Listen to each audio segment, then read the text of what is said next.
office in Mobile has issued a special marine warning for coastal waters from Okaloosa, Walton County line to Pensacola, Florida out 20 nautical miles, coastal waters from Pensacola, Florida to Pascagoula, Mississippi out 20 nautical miles, waters from Okaloosa, Walton County line to Pensacola, Florida from 20 to 60 nautical miles, waters from Pensacola, Florida to Pascagoula, Mississippi from 20 to 60 nautical miles, until 2:45 p.m. Central Daylight Time.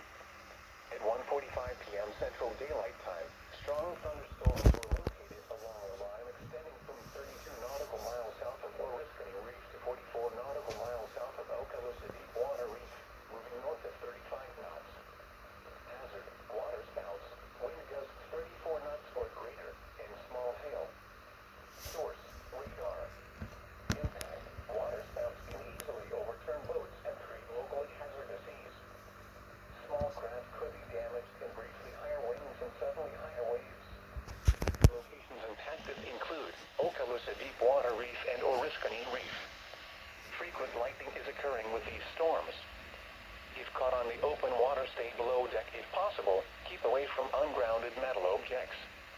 Repeating, a special marine warning has been issued until 2:45 p.m. Central Daylight Time for the following marine locations: coastal waters from Pensacola, Florida to Pascagoula, Mississippi out 20 nautical miles, waters from Pensacola, Florida to Pascagoula, Mississippi extending from 20 nautical miles to 60 nautical miles, coastal waters from Okaloosa, Walton County line, Florida to Pensacola, Florida out 20 nautical miles, and waters from Okaloosa, Walton County line to Pensacola, Florida from 20 to 60 nautical miles.